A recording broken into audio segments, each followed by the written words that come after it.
வணக்கம் நண்பர்களே, welcome to doctor PM times.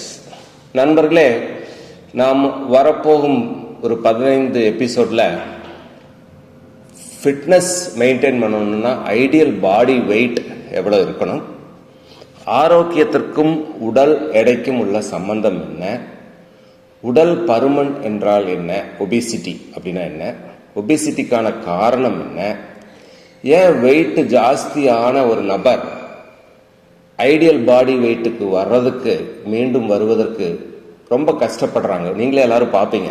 நம்ம எவ்வளோதான் எக்ஸசைஸ் செஞ்சு டயட் கண்ட்ரோல் இருந்து ஒரு விடாமுயற்சியோட நம்ம ஐடியல் பாடி வெயிட் மெயின்டைன் பண்ணணும்னு கஷ்டப்பட்டாலும் அந்த ஏற்கனவே குண்டான ஒரு நபர் கொஞ்ச நாள் வெயிட் குறைஞ்சா திரும்பி மறுபடியும் பழைய எடைக்கே போகிறத நம்ம பார்க்குறோம். ஸோ உடல் எடை குறைகிறது ஏன் அவ்வளவு கஷ்டமாக இருக்குது, ஏன் திரும்பி நம்ம பழைய எடைக்கு போயிடுறோம், இதை பற்றி எல்லாம் நான் பேசிக்கில் இருந்து இந்த உடம்புல என்ன இருக்குது, ஃபேட் அப்படின்னா என்ன, ஃபேட் எங்கெங்கெல்லாம் இருக்குது, ஃபேட்டுக்கு ஏதாவது உபயோகம் இருக்கா, எக்ஸஸ் அடிப்போஸ் டிஷ்யூ ஃபார்மேஷன் எதனால் ஆகுது, அந்த அடிப்போஸ் டிஷ்யூக்கு ஏதாவது வேலை இருக்கா, ஃபிசியலாஜிக்கல் ஃபங்க்ஷன் இருக்கா, இது எல்லாத்த பற்றியும் ஆரம்பித்து பிறகு ஒபிசிட்டினா என்ன, அந்த ஒபிசிட்டியை கண்டுபிடிக்கிறது எப்படி, ஒருத்தர் ஒபீஸா இல்லையா, அவரோட வெயிட்டை கேட்டகரைஸ் பண்ணுறது எப்படி, பிறகு உடல் எடை குறைப்பது எப்படி, குறைந்த எடை மீண்டும் வராமல் தடுப்பது எப்படி, இப்படி எல்லா அனைத்தையும் அலச போகிறோம். ஒரு ஏறக்குறைய ஒரு 15 எபிசோடில் இதை விலாவறிய சொல்லணும்னு நினைக்கிறேன்.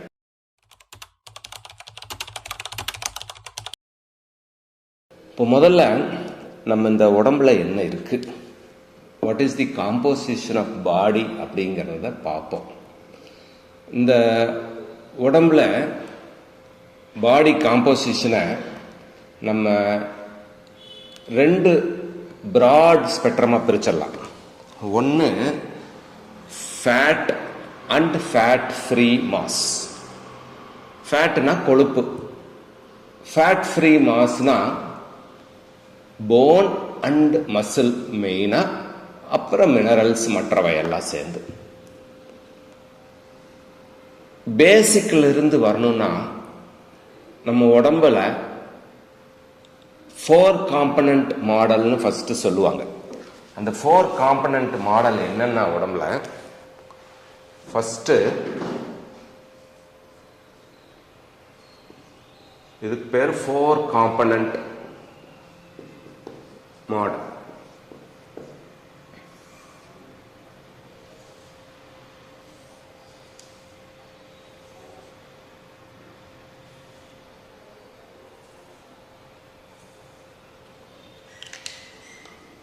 Sixty 60% of body wait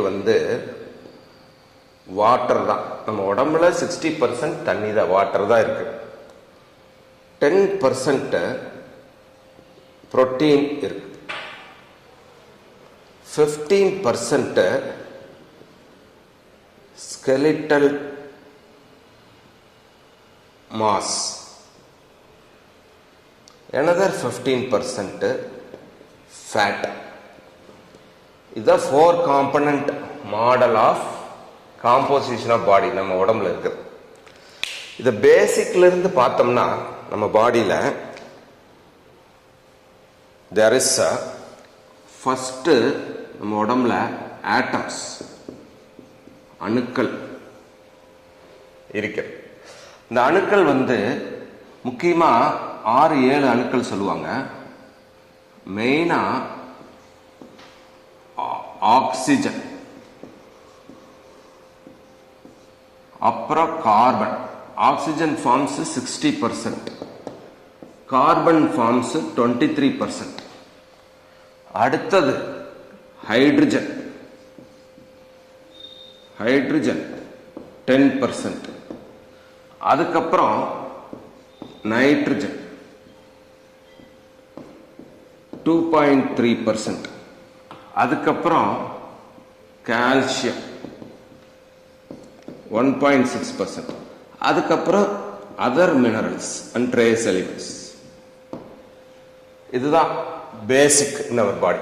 atoms basic structure of the body வந்து ஆட்டம்லேருந்து ஆரம்பிக்குது. அது அப்படியே எவால்வ் ஆகி அடுத்தடுத்த லெவலுக்கு போய் அடுத்தடுத்த வேதிப்பொருள்களா ஒரு ஸ்ட்ரக்சரல் எலிமெண்ட்ஸா மாறுது. ஸோ அடுத்தது ஆட்டம்ஸ்க்கு அடுத்தது மாலிகூல்ஸ். மாலிகூல்ஸ் என்னென்ன இருக்கு உடம்புல? மெயின் மாலிகூல் நான் முதல்ல சொன்ன மாதிரி வாட்டர், அப்புறம் கார்போஹைட்ரேட், ஃபேட், புரோட்டீன், அப்புறம் மினரல்ஸ். இதுதான் மாலிகூல். ஸோ ஆட்டம்ஸ் எல்லாம் சேர்ந்து மாலிகூல்ஸ் ஆகுது. இங்க அதர்ஸ் எழுதிக்கும், கால்சியத்துக்கு அப்புறம் அதர்ஸ். ஸோ ஆட்டம்ஸ் எல்லாம் சேர்ந்து மாலிகூல் ஆகுது. மாலிகூல்ல இருந்து உருவாகிறது அடுத்த கட்டம்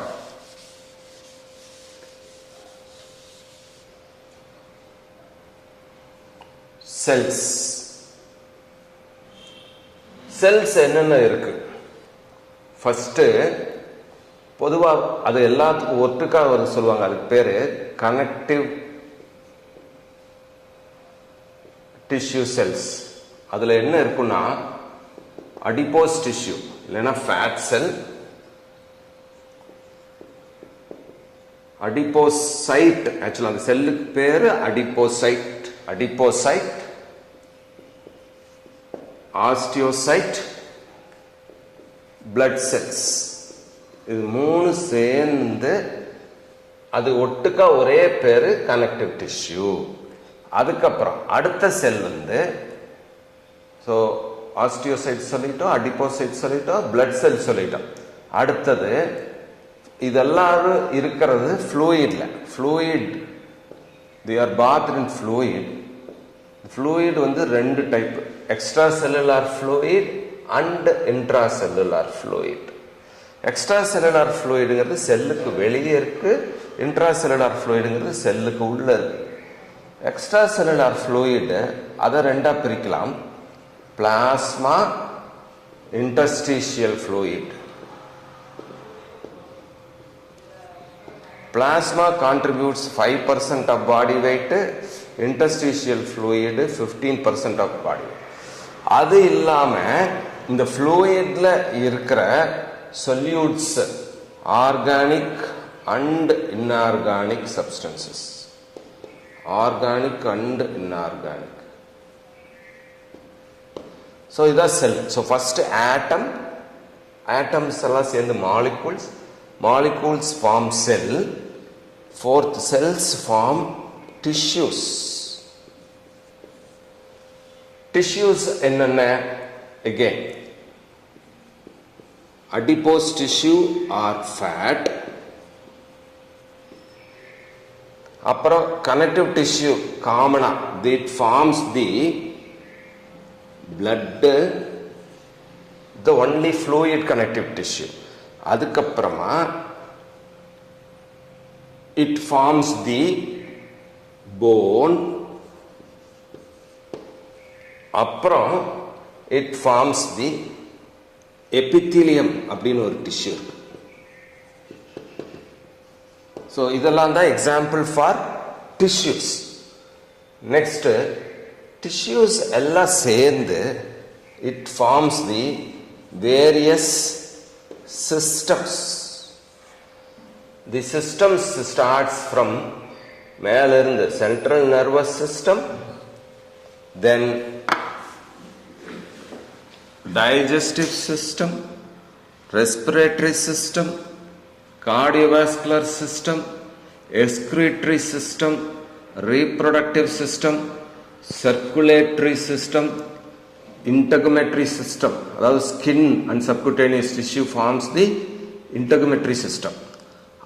So then அதெல்லாம் இருக்கிறது skeletal system. So they form the system. So இதுதான் composition of body at various levels of organization. நீங்க பாத்தீங்கன்னா படிப்படியா ஜாஸ்தி ஆயிட்டு வரும். First atom, then molecule, then cells, then tissues, they form what is called the various structures or systems within the body covered by a skeletal framework. Right? So, இதை அளவு பண்ணுறதுக்கு various methods இருக்குது. Whole body composition can be measured by various methods. அதை நம்ம வரப்போகிற எபிசோடில் எப்படி இந்த பாடி காம்போசிஷனை அளவு பண்ணுறது, ஹோல் பாடி கான்டரை எப்படி மெஷர் பண்ணுறது அப்படின்னு பார்க்கலாம். வணக்கம் நண்பர்களே.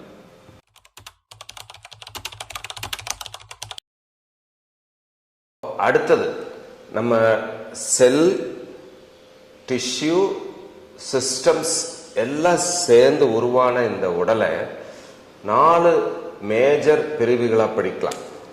Number 1, skeletal system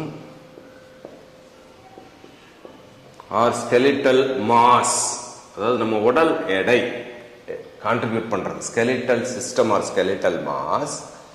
number 2, skin plus subcutaneous tissue, skin plus subcutaneous tissue. 3வது ஸ்கெலிட்டல் மசில், இது வந்து bone, skin subcutaneous, skeletal muscle. 4வது ரிமைண்டர். இந்த ரிமைண்டரில் தான் மீதி எல்லாம் வரும். பிளட்டு, எபித்தீலியம், வேரியஸ் ஆர்கன்ஸு எல்லாமே இதில் வந்துடும். ஸோ இது 4 தான் contributes to the body mass. இந்த 4 எந்த அளவில் இருக்கோ அதை பொறுத்து நம்ம பாடி வெயிட்டு, பிஎம்ஐ, சர்க்கம்ஃபரன்ஸ், பாடி காம்போசிஷன் மாறுபடும். ஸோ இது 4 இருக்கிறத பொறுத்து நம்ம பாடி கான்டரை 3 பேசிக் பிரிவுகளாக பிரிக்கலாம். நம்பர் 1, ஒரு group of individual is called ectomorph அப்படின்னு சொல்லுவாங்க. எக்டோமார்ஃப். நம்பர் 2, மீசோமார்ஃப் அப்படின்னு சொல்லுவாங்க, ஒரு குரூப் ஆஃப் இண்டிவிஜுவல். 3வது எண்டோமார்ஃப் அப்படின்னு சொல்லுவாங்க.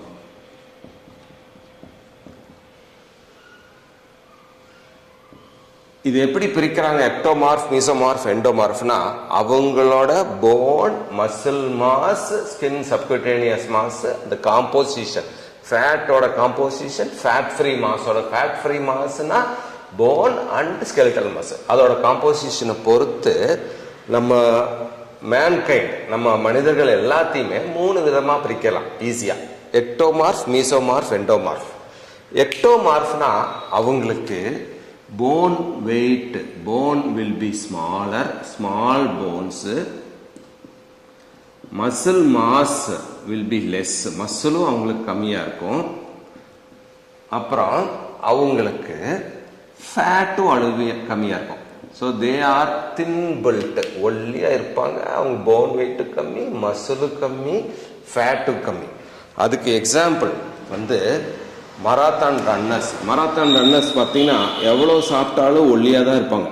அவங்களோட ட்ரைனிங்னால அவங்களுக்கு 3மே கம்மியாக இருக்கும். போன் கம்மி அளவு, டென்சிட்டி, மசில் போன் மாஸ் கம்மியாக தான் இருக்கும். மசில் மாசு தின்னாக தான் இருக்கும், அது ரொம்ப தின் பில்ட் மசில் தான் இருக்கும். ஃபேட்டு இருக்கவே இருக்காது ஆல்மோஸ்ட். ஸோ எக்டோமார்ஃப்ங்கிறது ஒரு குரூப். 2வது மீசோமார்ஃப். மீசோமார்ஃப்னா they have a medium sized bone mass, medium sized skeletal mass, medium sized fat mass. So இது பார்த்தீங்கன்னா இதுதான் ஐடியல் பாடி ஸ்ட்ரக்சர்னு சொல்லுவாங்க. அவங்க நல்லா ஃபிட்டாக பார்க்குறக்கு அழகாக இருப்பாங்க. நம்ம சினிமா ஆக்டர்ஸ் எல்லாம் இந்த குரூப்பில் தான் வருவாங்க. Mesomorph. Tennis players, typical example வந்து டென்னிஸ் பிளேயர்ஸ். தே ஹேவ், இதுதான் ideal body composition and body weight tennis players. அடுத்த குரூப் எண்டோமார்ஃப் அப்படின்னா அது ரொம்ப பெரிய உருவம், ரொம்ப குண்டா இருப்பாங்க. அவங்களுக்கு மூணுமே ஜாஸ்தியா இருக்கும். போன் மாஸும் ஜாஸ்தியா இருக்கும், மசில் மாஸும் ஜாஸ்தியா இருக்கும், ஃபேட் ரொம்ப ரொம்ப ஜாஸ்தியா இருக்கும். டிப்பிக்கல் எக்ஸாம்பிள் சூமோ ரெஸ்லர்ஸ் பார்த்தீங்கன்னா நல்லா தெரியும். ஆர் WWF ரெஸ்லர்ஸ் அவங்கெல்லாம் நல்லா வெல் பில்டா பெரிய உருவமா இருப்பாங்க. அவங்களுக்கு போன் மாஸும் ஜாஸ்தி, ஸ்கெலிட்டல் மாஸ், மசில் மாஸும் ஜாஸ்தி, ஃபேட்டும் அவங்களுக்கு நிறைய இருக்கும். நம்ம பழங்கால ரெஸ்லர்ஸ், இப்ப இருக்க ரெஸ்லர்ஸ் பழங்கால ரெஸ்லர்ஸ் எல்லாம் பார்த்தீங்கன்னா நல்லா கொழுக்கு முழுக்குன்னு தான் இருப்பாங்க. சூமோ ரெஸ்லர்ஸ் இவங்கெல்லாம் typical example for endomorph. So நம்ம இந்த மாதிரி மனிதர்களை depending on the bone mass, skeletal muscle mass and ஃபேட்டை நம்ம மூணா பிரிச்சிடறோம். Ectomorph, mesomorph and endomorph. நாம எல்லாருமே ஆசைப்படுறது மீசோமார்ஃப் மாதிரி இருக்கணும் அப்படிங்கிறது தான். ஸோ இதை நோக்கித்தான் நம்ம பயணம். போன் மாஸ் அளவா இருக்கணும், ஸ்கெலிட்டல் மாஸ் அளவா இருக்கணும், ஃபேட் மாஸ் அளவா இருக்கணும், பாடி நல்லா ஃபிட்டா பர்ஃபெக்ட் ஸ்ட்ரக்சரா இருக்கணும், பார்க்கறதுக்கு ஃபிட்டா அழகா தோன்றுவாங்க. ஸோ அவங்க தான் மீசோமார்ஃப்.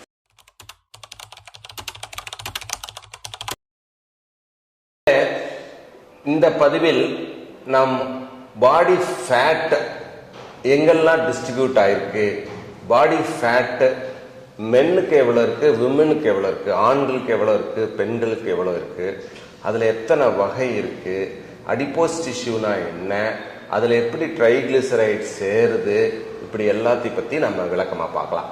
சரிங்களா? ஸோ பாடி ஃபேட்,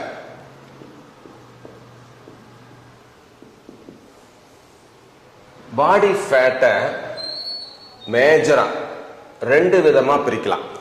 ஒன்று ஸ்டோரேஜ் ஃபேட்,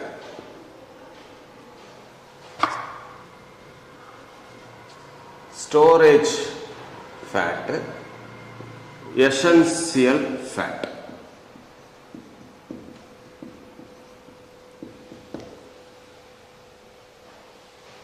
பேர்லயே அதுக்கு அர்த்தம் வந்துருச்சு. அதை பத்தி நான் இன்னும் விளக்கமா சொல்றேன்.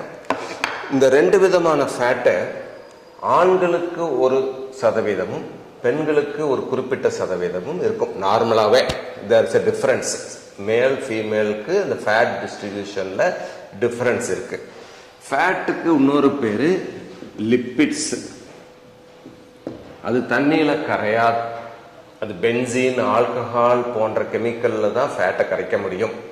மற்றபடி இந்த கார்போஹைட்ரேட் மாதிரியோ புரோட்டீன் மாதிரியோ தண்ணியில கரைக்க முடியாது. இதுல சிம்பிள், காம்ப்ளெக்ஸ், டிரைவ்டு லிப்பிட்ஸ்னு 3 விதம் இருக்கு. இதை பத்தி நம்ம அதிகமா பார்க்க வேண்டியதில்லை. நம்மளுக்கு தேவை ஸ்டோரேஜ் ஃபேட்னா என்ன, எசென்சியல் ஃபேட்னா என்ன, அதோட வேலை என்ன, அது எங்கெங்கெல்லாம் படிஞ்சிருக்கு. அதுக்கு முன்னால male female difference in fat distribution பார்த்துடலாம். ஒரு 40 வயசான 70 கிலோ மேலுக்கும் 70 கிலோ எடையுள்ள ஃபீமேலுக்கும் எவ்வளோ பர்சன்டேஜ் ஃபேட் இருக்கும்? மேலுக்கு normal percentage of fat is 15%. Total fat 15% இருக்கும். ஃபீமேலுக்கு 25 to 27% இருக்கும். ஸோ ஃபீமேல் ஃபேட் கண்டென்ட் மென்னை விட ஜாஸ்தி. ஒரே எடை இருந்தாலும் ஃபேட் கண்டென்ட் ஜாஸ்தி. அதனால தான் composition of body is important. Weight மட்டும் இம்பார்ட்டன்ட் இல்லை. இந்த 15% ஃபேட்ல 3% எசென்சியல் ஃபேட், மீதி 12% ஸ்டோரேஜ் ஃபேட். அதே ஃபீமேலுக்கு இந்த 25%ல 27% எடுத்துக்கலாம். 12% is essential fat and 15% storage fat. இதில் பார்த்தீங்கன்னா தி ஸ்டோரேஜ் ஃபேட்டோட அளவு ஆண்களுக்கும் பெண்களுக்கும் ஏறக்குரிய சரிசமமாக இருக்கும். மெயின் வித்தியாசம் இந்த எசென்சியல் ஃபேட்டில் தான் இருக்குது. ஆண்களுக்கு 3% தான் இருக்குது, ஃபீமேலுக்கு 12%. ஸோ ஏறக்கூடிய 4 மடங்கு அதிகம். எசென்சியல் ஃபேட் ஃபீமேலுக்கு 4 மடங்கு அதிகம். ஸோ இதுதான் normal fat composition in a male and female. நம்ம இதை ஒவ்வொன்றா நீ பிரித்து பார்க்கலாம். எசென்சியல் ஃபேட்னா என்ன, ஏன் ஃபீமேலுக்கு எசென்சியல் ஃபேட் 4 மடங்கு அதிகமாக இருக்குது, ஸ்டோரேஜ் ஃபேட்னா என்ன, அதோட ஃபங்க்ஷன் என்ன. இது ஃபீமேலில் மட்டும் இந்த எசென்சியல் ஃபேட்டுக்கு ஒரு உட்பிரிவு சொல்கிறாங்க. அதுக்கு பேர் sex specific fat. Sex specific fat அப்படின்னு ஒன்று இருக்கு. இந்த ஃபீமேல் செக்ஸுக்குன்னே ஒரு தனித்துவம் இருக்குது இல்லையா. இன்னைக்கு அன்னையர் தினம். பெண்கள் தான் தாயாகி குழந்தை பெற்று அவர்களுக்கு பாலூட்டும் வல்லமையை கடவுள் கொடுத்திருக்கிறார். ஸோ அந்த தாய்மை வரத்துக்கு மிக மிக தேவை இந்த செக்ஸ் ஸ்பெசிஃபிக் ஃபேட்னு சொல்லலாம். இந்த செக்ஸ் ஸ்பெசிஃபிக் ஃபேட்டு எங்கெல்லாம் இருக்குன்னா பிரெஸ்ட்ல இருக்கும், அவங்களோட தை ரீஜியனில், பின்புறத்தில், ஹிப்பில் அதிகமாக இருக்கும் பெண்களுக்கு. ஸோ இந்த பிரெஸ்ட் டிஷ்யூ மட்டும் அவங்களுக்கு, மார்பு மட்டும் அவங்களுக்கு 4% கான்ட்ரிபியூட் பண்ணுது. பிரெஸ்ட் டிஷ்யூ மார்பு அந்த எசென்சியல் ஃபேட்டில் 4% கான்ட்ரிபியூட் பண்ணுது. அதனால தான் அவங்களால தான் பெற்ற குழந்தைக்கு பாலூட்ட முடியுது. ஸோ அவங்களோட ரீப்ரொடக்டிவ் கேப்பபிலிட்டி, அந்த ஃபங்க்ஷனுக்கு மெயினாக அந்த எசென்சியல் ஃபேட் உதவுது.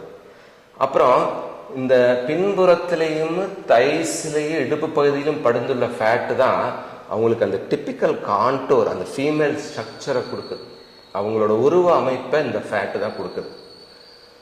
அடுத்தது இந்த எக்ஸஸ் எசென்சியல் ஃபேட் கொஞ்சம் அதிகமாக இருக்கிற காட்டி அவங்களுக்கு அது ஒரு முக்கியமான ரிசர்வாக வேலை செய்யுது. எப்போ குழந்தை வயிற்றில் இருக்கும் போதும், குழந்தை பெற்ற பின்னு அவங்களுக்கு பாலூட்டும் போதும் பெண்களுக்கு அதிகப்படியான கலோரிஸ் ஆண்களை விட தேவைப்படும். அந்த சமயத்தில் அந்த எக்ஸஸ் எனர்ஜி ரெக்குயர்மெண்ட்டை ஃபுல்ஃபில் பண்ணுறது, அதை ஈடு செய்கிறது இந்த ரிசர்வ் தான். இந்த ரிசர்வ் செக்ஸ் ஸ்பெசிஃபிக் ஃபேட்னு சொல்லுவாங்க. அதனால் so that is why essential fat is 4 times more in women.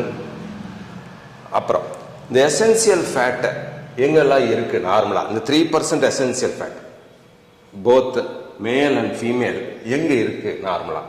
Essential fat central nervous system நியூரான்ஸ்க்கு நடுவில் இருக்கு. அப்புறம் it is present in important organs like lungs, liver, heart, kidneys etcetera. Bone marrow நடுவில், போனோட உட்பகுதி phone marrow நடுவில் இருக்குது. இது எல்லாமே எசென்சியல் ஃபேட்னு சொல்லுவாங்க. அதுக்கு பேரே எசென்சியல் ஃபேட். ஏன்னா it is essential for numerous physiological functions. உடம்புல இருக்கிற முக்கியமான தேவைகளை செய்யறதுக்கு இந்த ஃபேட் தேவை. அதனால தான் அதுக்கு பேர் எசென்சியல் ஃபேட். ஸோ இதோட நான் இந்த எபிசோடு முடிக்கிறேன். அடுத்த எபிசோடில் கொழுப்பு நம்மளுக்கு எதுக்கு தேவை, ஃபேட்டோட ஓவரால் ஃபங்க்ஷன் என்ன, அப்புறம் ஸ்டோரேஜ் ஃபேட்டோட முக்கியத்துவம் என்ன என்பதை பார்ப்போம்.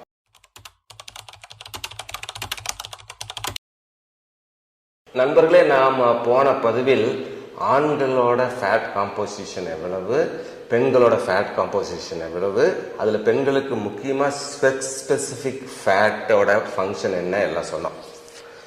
பொதுவான அபிப்பிராயம் என்ன, ஃபேட்னாவே நம்மளுக்கு தேவையில்லாத ஒன்று, அது அதிகமாக படியக்கூடாது, அது நம்மளுக்கு எந்த உபயோகம் இல்லை அப்படின்னு ஒரு கருத்து நிலவுது. அப்படி கிடையாது.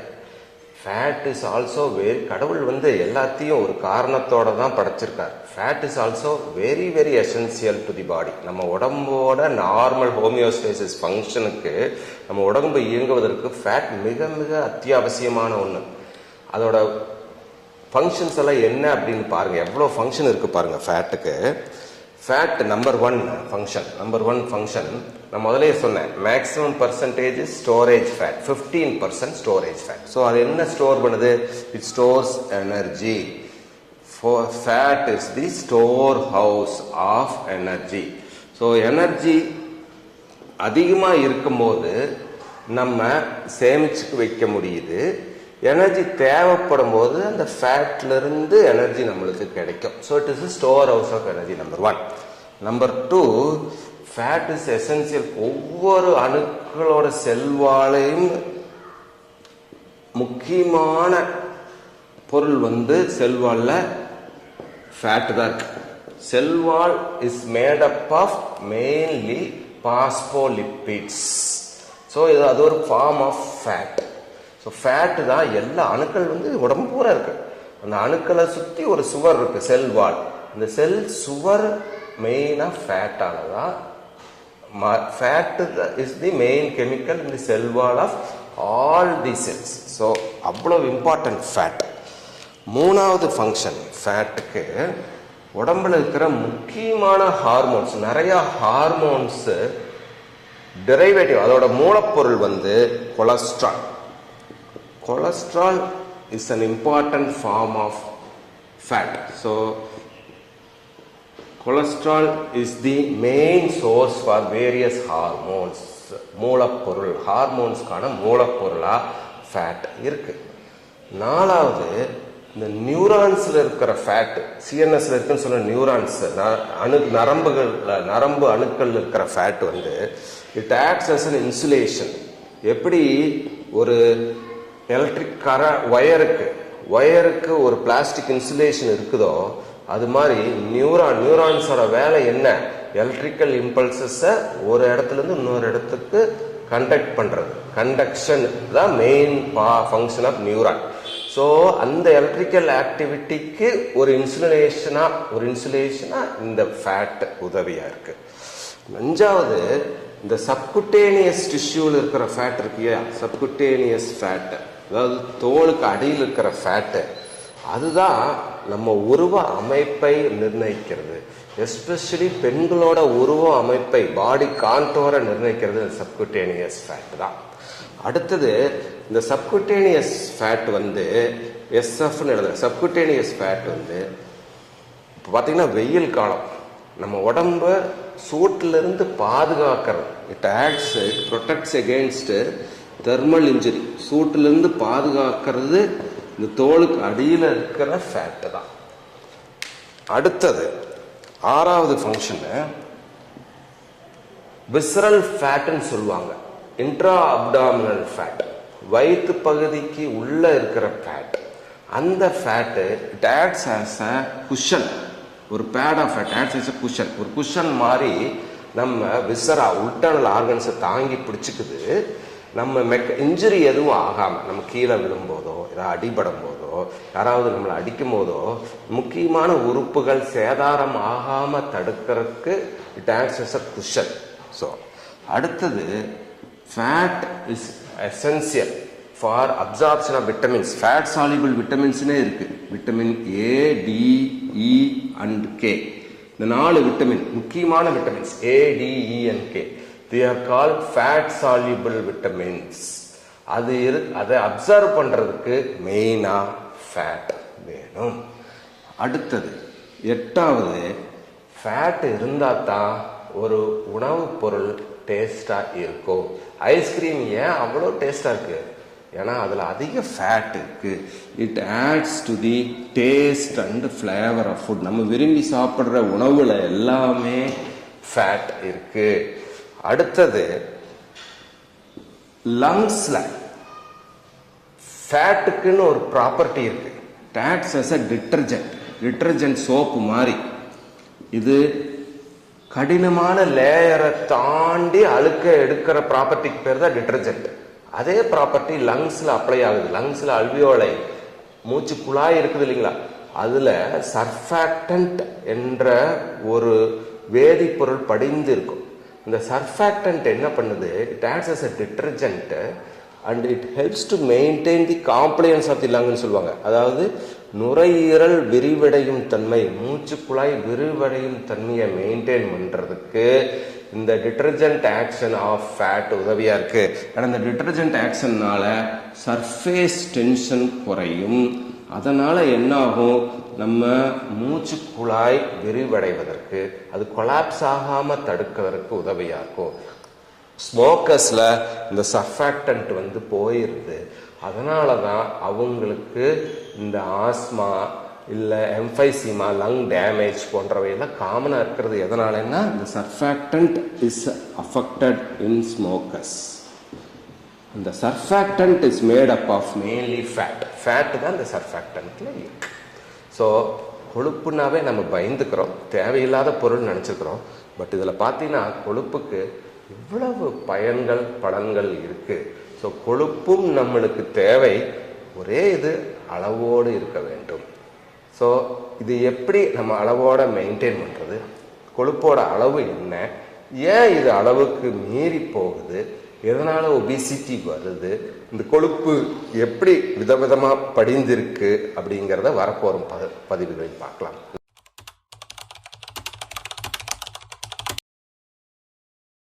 நாம் போன பதிவுகளில் ஒரு ஃபேட் காம்போசிஷன் எவ்வளவு, ஃபேட்டோட ஃபங்க்ஷன் என்ன, கொழுப்போட நார்மல் ஃபங்க்ஷன் என்ன எல்லாமே பார்த்தோம். இப்போது அந்த ஃபேட்டே அதிகமானால் என்ன ஆகும் அப்படிங்கிறத பார்க்கலாம். எக்ஸஸ் ஃபேட் டெபாசிஷன் இன் அடிப்போஸ் டிஷ்யூ, அந்த கொழுப்பு அதிகமாக அடிப்போஸ் டிஷ்யூவில் தேங்கிறதுனால வர்ற ஒரு விளைவுக்கு பேர் தான் ஒபிசிட்டி அல்லது உடல் பருமன். இந்த ஒபிசிட்டி அல்லது உடல் பருமன் எதனால் வருதுன்னா, சிம்பிளாக சொல்லிடலாம், நம்ம தேவைக்கு அதிகமாக உணவு உட்கொள்வதால், நம்ம சாப்பிட்ற உணவு நாம் உபயோகப்படுத்துகிற கலோரிஸை விட ஜாஸ்தி கலோரிஸாக இருக்கிறனால அந்த எக்ஸஸ் கலோரிஸ் போய் ட்ரைகிளிசரைட், ட்ரை அசைல் கிளிசராலாக அடிப்போஸ் டிஷ்யூவில் தேங்கரங்காட்டி ஒபிசிட்டி வருது, உடல் பருமன் வருது. இது ஏன் வருது, ஏன் இப்போ இப்படி இருக்குன்னா, நம்ம காலங்காலமாக ஹியூமன் மேன்கைண்டு ஒரு பில்லியன் இயர்ஸாக எவால்வ் ஆகிருக்கிறோம். கேவ் மேனில் ஆரம்பித்து கொஞ்சம் கொஞ்சமாக நகர்ந்து விவசாயம் பண்ண ஆரம்பித்து, அப்புறமா இண்டஸ்ட்ரியல் ரெவல்யூஷன் வந்து, கிரீன் ரெவல்யூஷன் வந்து, ஐடி ரெவல்யூஷன் வந்து, இப்போ நம்மளுக்கு அதனால் ஒரு ஒபிசிட்டி ஒரு ப்ராப்ளமாக வந்திருக்கு. முதல்ல எல்லாம் என்னென்னா, நம்மளுக்கு உணவு சரியாக கிடைக்காது, உணவை தேடி அலைஞ்சிட்டு இருந்தோம். அடிக்கடி பஞ்சம், பட்டினி, ஃபேமின்லாம் நம்ம இப்போ பார்த்ததே இல்லை. பட் அந்த காலத்தில் நிறையா பஞ்சங்கள் வந்து போயிருக்கு, உணவு பற்றாக்குறை. ஸோ நம்ம ஜெனட்டிக்காகவே எப்படி உருமாறி இருக்கிறோம்னா, எப்படி நம்ம வந்திருக்கிறோம்னா, நம்மளுக்கு கிடைக்கும் போது கிடைக்கிற சாப்பிட்ற மாதிரி நம்மளை கடவுள் உருவாக்கி இருக்கிறார். ஸோ அதுக்கு பேர் த்ரிஃப்டி ஜீன் ஹைப்போதேசிஸ்ன்னு சொல்லுவாங்க. உணவு நிறையா இருக்கும்போது நம்ம சாப்பிட்டுக்குவோம். அந்த நிறையா உணவு நம்ம கொழுப்பாக அடிப்போஸ் டிஷ்யூவில் சேமித்து வைக்கிறோம். அப்புறம் நம்மளுக்கு உணவு பற்றாக்குறை ஏற்படும்போது அந்த அதிகப்படியான சேர்த்து வச்ச எனர்ஜியை கரைச்சி நம்ம உபயோகப்படுத்துகிறோம். இப்படி தான் நம்ம படைக்கப்பட்டிருக்கிறோம். பட் நாள்பட என்னாச்சு, இப்போ every thing is easily available, நம்மளுக்கு எல்லாமே எங்கேயும் கிடைக்குது.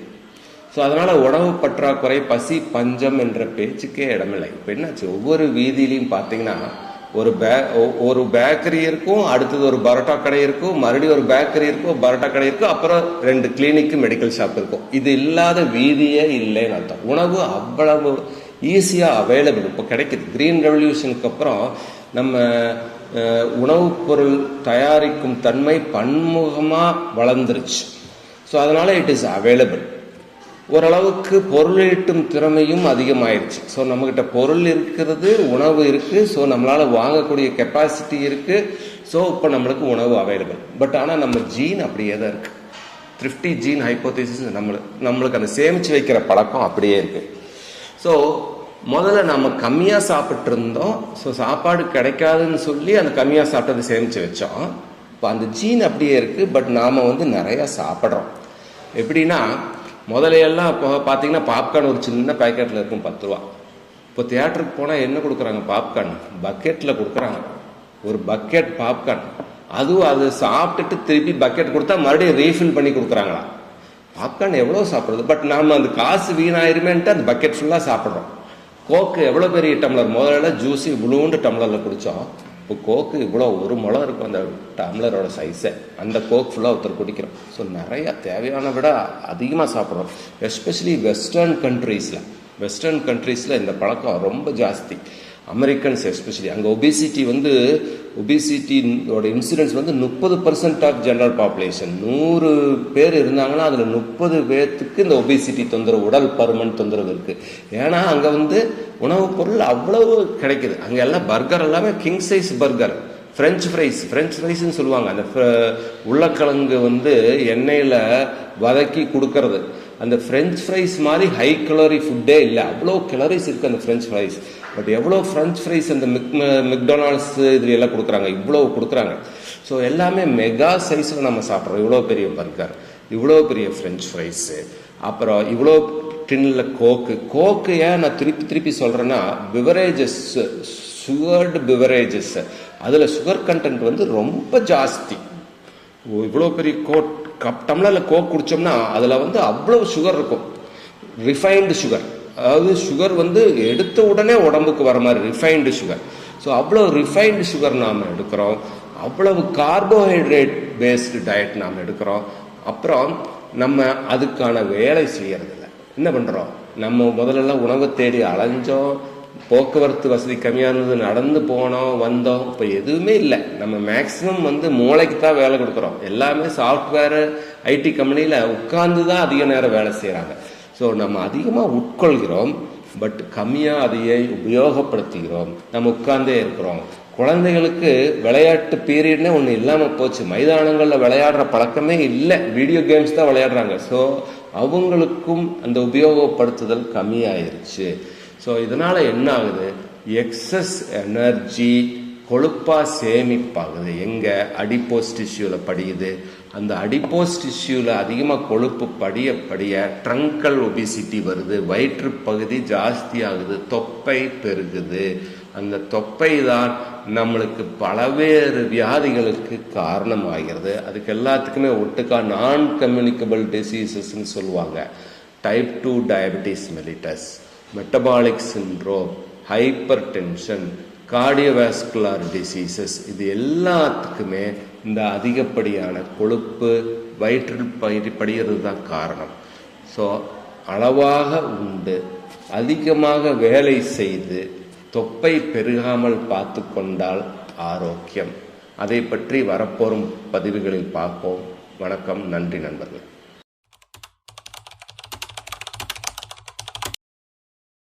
நண்பர்களே, இந்த பதிவில் நாம் கொழுப்பில் உள்ள வகைகள், பாடி ஃபேட்ல 2 வகை இருக்கு. ஒன்று ஒயிட் ஃபேட், ரெண்டாவது பிரவுன் ஃபேட். ஒயிட் ஃபேட் அல்லது ஒயிட் அடிப்போஸ் டிஷ்யூ வேட்னு சொல்லுவாங்க. பிரவுன் ஃபேட் இல்லது பிரவுன் அடிப்போஸ் டிஷ்யூ பேட்னு சொல்லுவாங்க.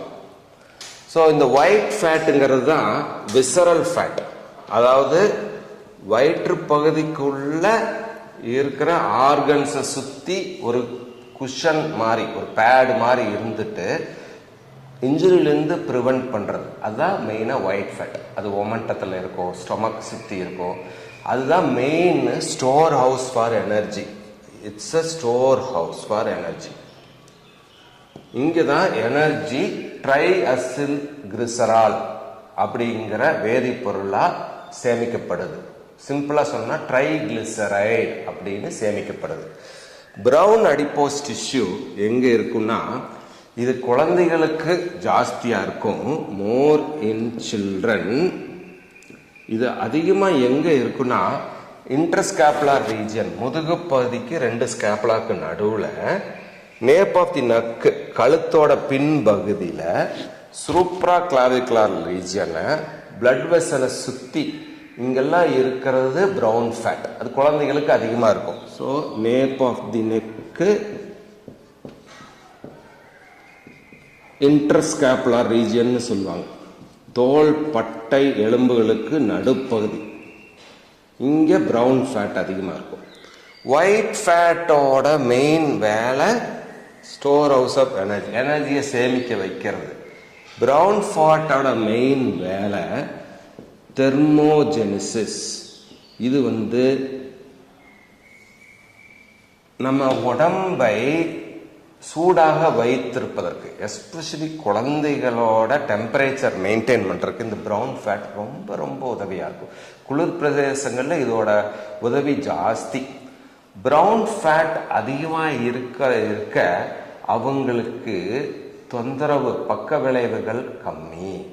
ஒயிட் ஃபேட்டு தான் ஒபிசிட்டியில் ஜாஸ்தியாக இருக்கும். Brown fat content is inversely proportional to ஒபிசிட்டின்னு சொல்லுவாங்க. Brown fat protects against obesity.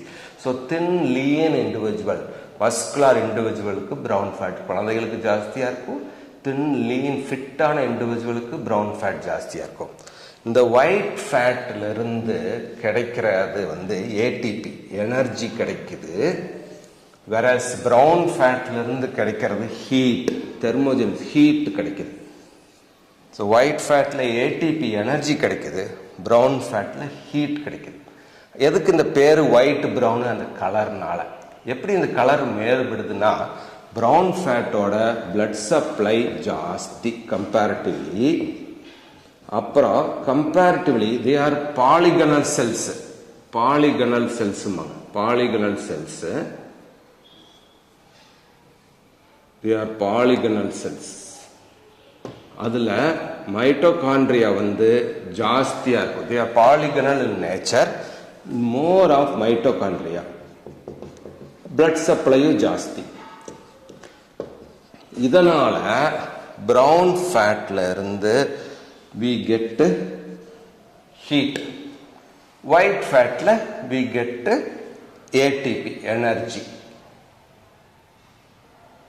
இந்த அடுத்த பதிவில் நாம் ஒயிட் ஃபேட்டில் எப்படி ட்ரைகிளிசரைட் சேருது அப்படிங்கிறத தெளிவாக பார்க்கலாம். அந்த ட்ரைகிளிசரைட் எங்கிருந்து வருது, இதுக்கான சோர்ஸ் என்ன அப்படிங்கிறத தெளிவாக பார்க்கலாம். ஒரே ஒரு இது என்ன, ஒரு சின்ன செய்தி சொல்லி முடிக்கிறேன். ஒயிட் ஃபேட்டில் ஏன் energy ட்ரைகிளிசரைடாக சேமிக்கப்படுது? why not glycerol, sorry, why not glycogen, why not glycogen, ஏன் கிளைக்கஜனா சேமிக்கப்படுவதில்லை அப்படிங்கிறதையும் நம்ம அடுத்த பதிவில் பார்க்கலாம். So white fat is a storehouse of energy, brown fat is responsible for heat liberation. White ஃபேட்டில் எனர்ஜி எப்படி ஸ்டோர் ஆகுது? ட்ரைகிளிசரைடாக ஸ்டோர் ஆகுது. ப்ரௌன் ஃபேட்டில் ஹீட் ப்ரொடியூஸ் ஆகிறது ஜாஸ்தி. எதனால்? அதுக்கு பிளட் சப்ளை ஜாஸ்தி இருக்குது, மைட்டோகாண்ட்ரியா ஜாஸ்தியாக இருக்குது. ஒயிட் ஃபேட்டில் ஏன் எனர்ஜி கிளைக்கஜனாக ஸ்டோர் ஆகாமல் ட்ரைகிளிசரைடாக ஸ்டோர் ஆகுது, எங்கிருந்து இந்த ட்ரைகிளிசரைடு வருது அப்படிங்கிறதெல்லாம் நம்ம அடுத்த பதிவில் பார்க்கலாம்.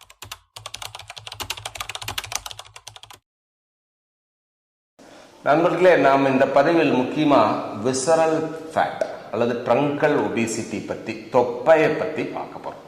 தொப்பை எப்படி வருது, எதனால் விசரல் ஃபேட் அக்யூமுலேட் ஆகுது? நான் முன்பே சொன்ன மாதிரி விசரல் ஃபேட்டுங்கிறது வயிற்றுப்பகுதிக்குள்ள, அப்டமனுக்குள்ளே இருக்கிற ஃபேட்டு. அது ஒமன்டம், ஸ்டொமக்கை சுற்றி படிந்திருக்கும். அது ஒரு குஷன் மாதிரி இருக்கும். அது ப்ரொடெக்ட் பண்ணுது இன்டர்னல் ஆர்கன்ஸை. அது இல்லாமல் அங்கே எனர்ஜி ட்ரைகிளிசரைடாக ஸ்டோர் ஆகுது அப்படின்னு சொல்லியிருந்தேன். இங்கிருந்து இந்த ட்ரைகிளிசரைடு வருது. ஏன் அது ட்ரைகிளிசரைடாக ஸ்டோர் ஆகுது அப்படிங்கிறத பார்க்கலாம். இந்த விசரல் ஃபேட்லக்கு இருக்கிற பேர் அடிப்போஸ் டிஷ்யூ. இங்கே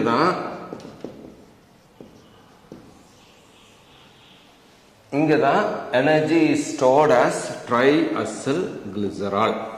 இந்த அடிப்போஸ் டிஷ்யூல இருக்கிற செல்ஸ்க்கு பேரு அடிப்போசைட்ஸ்.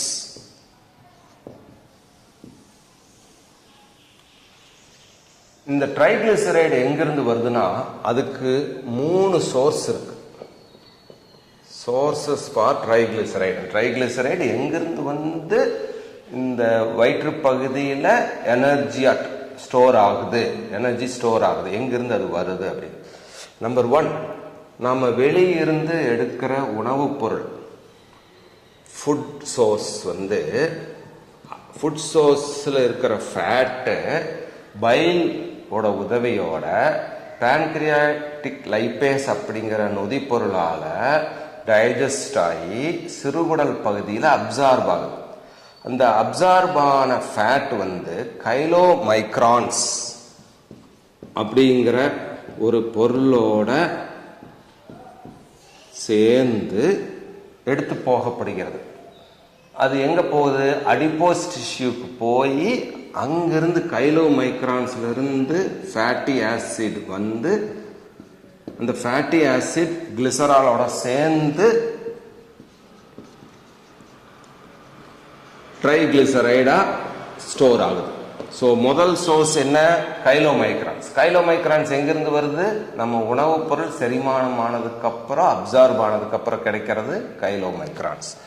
ரெண்டாவது சோர்ஸ் ஃபார் ட்ரைகிளிசரைடு என்னன்னா, அதுக்கு பேரு எண்டோஜீனஸ்லி ப்ரொடியூஸ்னு சொல்லுவாங்க. நம்ம உடம்புலயே உற்பத்தி ஆகிறது, வெளியிருந்து வரதில்லை, உடம்புலயே உற்பத்தி ஆகுது. அது எங்க உற்பத்தி ஆகுதுன்னா, அது உற்பத்தி ஆகிற இடம் வந்து பார்த்தீங்கன்னா லிவர். லிவர்ல இருந்து அந்த உற்பத்தி ஆகிற ஃபேட்டி ஆசிட் வந்து அது வந்து பிளட்ல வரும்போது it is transported as VLDL. VLDL very low density lipoprotein சொல்லுவாங்க. VLDL-ஆ ரத்தத்தில் வருது. அந்த VLDL பிளட் வெசல்ல லைப்போப்ரோட்டீன் லைப்பேஸ் அப்படிங்கிற என்சைம் ஆக்ட் ஆகிறங்காட்டி இதுல இருந்து ஃபேட்டி ஆசிட் கிடைக்குது. ஸோ ரெண்டு சிம்பிளா சொல்லணும்னா, நம்ம சாப்பிட்ற உணவுல இருந்து வர ஃபேட்டி ஆசிட், லிவர்ல இருந்து ப்ரொடியூஸ் ஆகிறது VLDL-ஆ பிளட்ல வந்து அதுல இருந்து கிடைக்கிற ஃபேட்டி ஆசிட் ரெண்டாவது. மூணாவது ஃபேட்டி ஆசிட் எங்க ஆகுதுன்னா குளுக்கோஸ், எக்ஸஸ் குளுக்கோஸ். குளுக்கோஸ் வந்து நம்ம சாப்பிட்ற கார்போஹைட்ரேட்ல இருந்து குளுக்கோஸ் வருது. இந்த குளுக்கோஸ் வந்து நம்ம எனர்ஜியா யூஸ் பண்றோம். பட் நம்ம தேவையான குளுக்கோஸ் கார்போஹைட்ரேட் இல்லை, மேலும் மேலும் சாப்பிட்டே இருக்கிறங்காட்டி எக்ஸஸ் குளுக்கோஸ் ஃபர்ஸ்ட் கிளைக்கோஜனா மாறி மசில்லையும் லிவர்லையும் டெபாசிட் ஆகுது. அந்த கிளைக்கோஜன் வந்து நம்ம எக்ஸசைஸ் ஒரு 2 கிலோமீட்டர் 3 கிலோமீட்டருக்கு மேலே நடந்தோம்னா அந்த கிளைக்கோஜன் மறுபடியும் குளுக்கோஸ் ஆகி நம்மளுக்கு எனர்ஜி கொடுக்கும். பட் நம்ம மறுபடியும் சாப்பிட்டே இருக்கிறங்காட்டி குளுக்கோஸ் கிளைக்கோஜனா மாறினதுக்கு அப்புறமும் எக்ஸஸ் குளுக்கோஸ் இருக்கும். அந்த எக்ஸஸ் குளுக்கோஸ் என்ன ஆகுதுன்னா ஷண்ட் பாத்துவேன்னு சொல்லுவாங்க, ஷண்ட் அடிக்குது, பைபாஸ்ல போய் அது வந்து ஃபேட்டி ஆசிடா மாறுது. அதுக்கு பேர் HMP ஷண்ட்னு சொல்லுவாங்க, ஃபேட்டி ஆசிடா. ஸோ ட்ரைகிளிசரைடோட மூலப்பொருள் வந்து ஃபேட்டி ஆசிட். அந்த ஃபேட்டி ஆசிடோட சோர்ஸ் வந்து ஒன்று உணவு பொருள், நம்ம சாப்பிட்ற உணவு. ரெண்டாவது லிவர்ல இருந்து நார்மலா ப்ரொடியூஸ் ஆகிற ஃபேட்டி ஆசிட். மூணாவது எக்ஸஸ் குளுக்கோஸ் வந்து எனர்ஜியா மாறாம ஷண்ட் அடிச்சு ஃபேட்டி ஆசிடா மாறுது. இந்த ஃபேட்டி ஆசிட் மூணுமே அடிப்போஸ் டிஷ்யூக்கு போய் அடிப்போசைட்டோட வேலைனால it reacts with fatty acid வந்து கிளிசராலோட சேர்ந்து, இந்த கிளிசராலும் குளுக்கோஸ் மெட்டபலைஸ் ஆகும்போது தான் கிடைக்குது. கிளைகோலைசிஸோட ப்ராடக்ட் தான் கிளிசரால். ஸோ ஃபேட்டி ஆசிட் கிளிசராலும் சேர்ந்து ட்ரை அசைல் கிளிசரால் இல்லாட்டி ட்ரைகிளிசரைடு அப்படின்னு சேமிக்கப்படுது. ஸோ எக்ஸஸ் எனர்ஜி அடிப்போஸ் டிஷ்யூல ட்ரைகிளிசரைடா சேமிக்கப்படுது. அதுக்கு தேவையான 2 மூலப்பொருள்கள் ஃபேட்டி ஆசிடும் கிளிசராலும். இந்த ஃபேட்டி ஆசிட் எங்கெங்கெல்லாம் வருதுன்னு சொல்லிட்டேன். உணவுப் பொருளிலிருந்து, லிவர்லிருந்து, குளுக்கோஸ்லேருந்து ஷண்ட் அடிக்கிறதுனால. ஸோ இப்படித்தான் நம்ம அடிப்போஸ் டிஷ்யூவில் எக்ஸஸ் எனர்ஜி ட்ரைகிளிசரைடா சேமிக்கப்படுது. அது ஏன் ட்ரைகிளிசரைடா சேமிக்கப்படணும் உங்களுக்கு கேள்வி வரலாம். ஏன் குளுக்கோஸாவே சேமிக்கப்படக்கூடாது, ஏன் கிளிசராலா சேமிக்கப்படக்கூடாது, சாரி கிளைக்கோஜனா சேமிக்கப்படக்கூடாது? கிளைக்கோஜனா ஏன் சேமிக்கப்படக்கூடாதுன்னா, கிளைக்கோஜன் வில் அப்சார்ப் வாட்டர். கிளைக்கோஜனோட சேமிக்கப்படணும்னா கிளைக்கோஜனோட தண்ணியும் சேர்ந்து சேமிக்கப்படணும். அப்போ ஒருத்தரோட எடை 60 கிலோ அந்த 70 கிலோ எடையுள்ள ஒரு ஆண் அவரோட எக்ஸஸ் எனர்ஜியை கிளைக்கஜன்னா அடிப்போஸ் டிஷ்யூல சேமிச்சார்னா இந்த கிளைக்கஜனோட அளவு மட்டும் 60 கிலோ இருக்கும். ஸோ 60 + 70 அவரோட எடை 130 கிலோ ஆயிரும். இதே அவர் ட்ரைஅசில் கிளிசரால் ட்ரைகிளிசரைடா சேமிச்சால முதலே சொன்ன ஃபேட் இஸ் வாட்டர் இன்சாலுபிள், தண்ணியை தள்ளிவிடும் தன்மையை கொண்டது. அதனால வாட்டரை தள்ளி விட்டுரும். அது ஃபேட்டி ஆசிட் + கிளிசரால் ட்ரைகிளிசரைடா மட்டும் சேமிக்கப்படும். ஸோ 70 கிலோ எடையுள்ள ஒரு ஆணுக்கு இது வெறும் 11 கிலோ தான் எடை ஆக்குப்பை பண்ணும். 70 கிலோல 11 கிலோ தான். வேற அதே ஆண் கிளைக்கஜனா சேமிச்சார்னா எக்ஸஸ் எனர்ஜியை, இந்த கிளைக்கஜன் மட்டும் 60 கிலோ எடையை எடுத்துக்கும். அப்போ அவர் ரொம்ப உடல் பருமன் ரொம்ப ஜாஸ்தியாக இருக்கும். ஸோ ட்ரைகிளிசரைடா சேமிக்கப்படங்காட்டி உடல் பருமன் ரொம்ப அதிகமாகாம பாதுகாக்கப்படுது.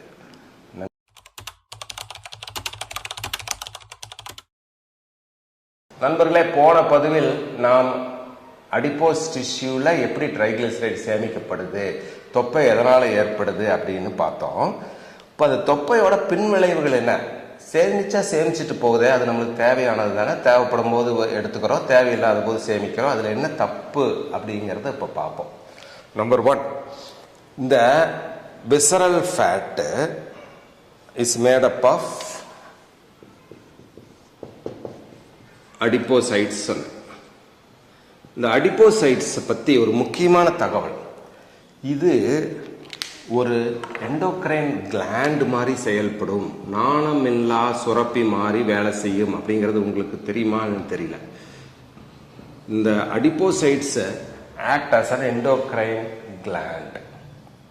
தைராய்டு கிளாண்ட் எப்படி சுரக்குதோ, பேராதைராய்டு கிளாண்ட் எப்படி சுரக்குதோ, பேன்கிரியாஸ் எப்படி இன்சுலினை சுரக்குதோ, அது மாதிரி இந்த தொப்பையிலிருந்து நிறைய தேவைப்படுற தேவையில்லாத கெமிக்கல்ஸ், உடம்புக்கு நன்மை தரக்கூடிய தீமை தரக்கூடிய கெமிக்கல்ஸ் நிறைய வருது.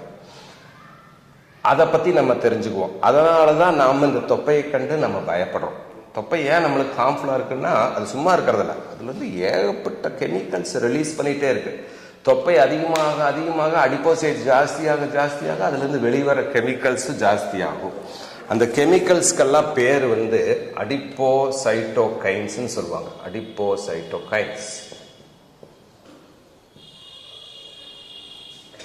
இந்த அடிப்போசைட்டோகைன்ஸ் ஆர் ப்ரொடியூஸ்ட் ஃப்ரம் எதுலேருந்து? அடிப்போசைட்லேருந்து. இதுதான் அடிப்போசைட்ல தான், அதிலிருந்து வர கெமிக்கல் பேர் அடிப்போசைட்டோகைன்ஸ். அதைய முக்கியமாக ஒரு 4 விதமாக பிரிக்கலாம். என்னெல்லாம் கெமிக்கல் ஒரு அடிப்போசைட்லேருந்து வருது? நம்பர் 1, அடிப்போசைட்லேருந்து வர்ற ஹார்மோன்ஸ். ஹார்மோன்ஸ் என்ன? முக்கியமாக லெப்டின்ங்கிற ஹார்மோன். அடுத்தது அடிப்போனெக்டின்ங்கிற ஹார்மோன். அடுத்தது ரெசிஸ்டின்ங்கிற ஹார்மோன். இது 3 அடிப்போசைட்ல. இதுதான் அடிப்போசைட். இந்த அடிப்போசைட் எங்க இருக்கு? தொப்பையில இருக்கு. விசரல் ஃபேட், ட்ரங்கல் ஒபிசிட்டி, அந்த இடத்துல இருக்கு. இதுக்கு இல்லாம அடுத்தது it releases lot of cytokines சொல்லுவாங்க. Cytokines inflammatory mediators, inflammation produce பண்ற கெமிக்கல்ஸ். அது என்னது?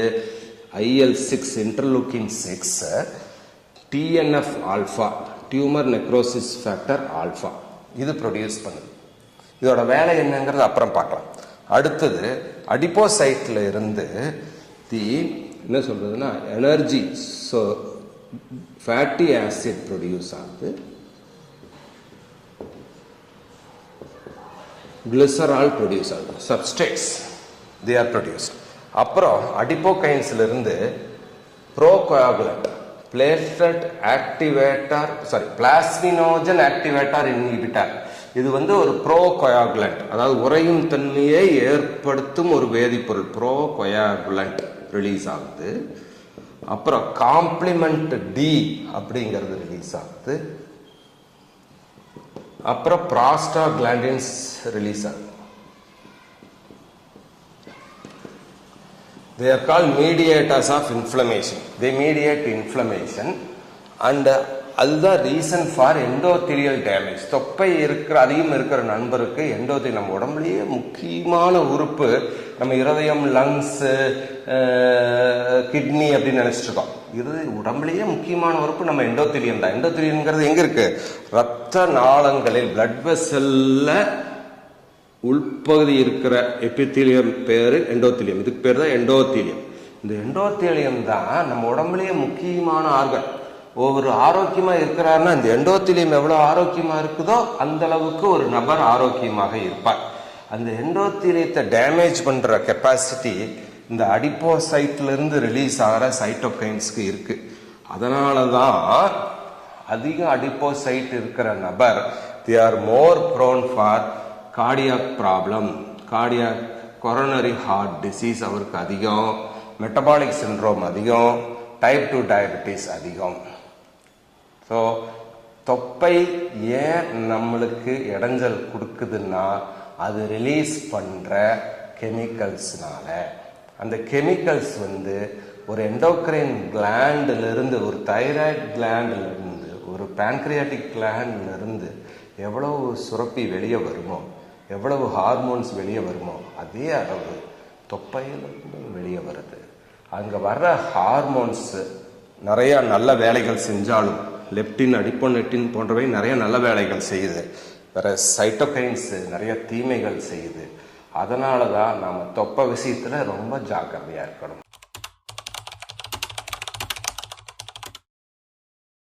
நண்பர்களே, இந்த பதிவில் நாம அடிப்போசைட்ல இருந்து சுரக்கிற லெப்டின் என்ற வேதிப்பொருளை பத்தி முக்கியமா பார்ப்போம். நம்ம முன்பே சொன்ன adipose tissue is like an endocrine gland. அது ஒரு நாளமில்லா சுரப்பி மாதிரி. அதுலேருந்து முக்கியமான ஹார்மோன்ஸ் வெளியே வருது. அது வெளியே வர்றதுலேயே ரொம்ப முக்கியமான, ரொம்ப உபயோகமான ஒரு ஹார்மோன் லெப்டின். இந்த லெப்டின் எவ்வளவு அதிகமாக அடிப்போசைட் இருக்குதோ அவ்வளோ அதிகமாக லெப்டின் செக்ரீட் ஆகும். இந்த லெப்டின் நமக்கு எதுக்கு உதவி ஆகுதுன்னா, இட் ஆக்ட்ஸ் அஸ், அதுக்கு பேரே ஒரு லைப்போஸ்டாட். லைப்போஸ்டாட் அதாவது ஒரு ஹோமியோஸ்டேசிஸ்.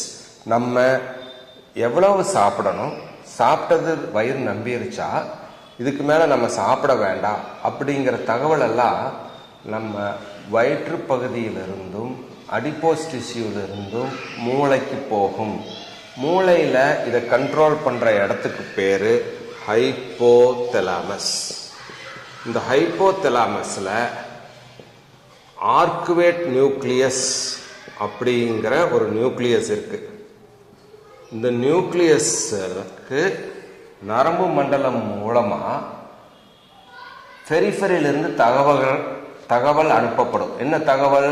நம்ம தேவையான அளவு சாப்பிட்டுட்டோமா, இல்லை உன்னி நம்ம சாப்பிடணுமா, நம்மளுக்கு பசிக்குதா, உணவு உட்கொள்ள வேண்டுமா, இல்லை உணவு சாப்பிட்றத நிறுத்தணுமா அப்படிங்கிற தகவல் பரிமாற்றங்கள்லாம் எங்கிருந்து போகுது? நம்ம உணவு குழாயிலிருந்து, அடிப்போஸ் டிஷ்யூலிருந்து எங்கே போகுது? ஹைப்போதலாமஸ்க்கு போகுது. அப்போ நம்ம மூளை நம்ம கமாண்ட் கொடுக்கும், பசிக்குது சாப்பிடு, பசிச்சது சாப்பிட்டது போதும் நிறுத்து அப்படின்னு சொல்கிறது தான் இந்த ஆர்குவேட் நியூக்ளியஸ் ஆஃப் ஹைப்போதலாமஸ். அதுக்கு பேர் செட்டைட்டி சென்டர்னு சொல்லுவாங்க. நிறைவுத்தன்மை அடைந்ததுக்கப்புறம் செய்கிறதுக்கு பேர் செட்டைட்டி. வயிறு நிறைஞ்சிருச்சுன்னு சொல்கிறாங்க இல்லையா, அதுக்கு பேர்.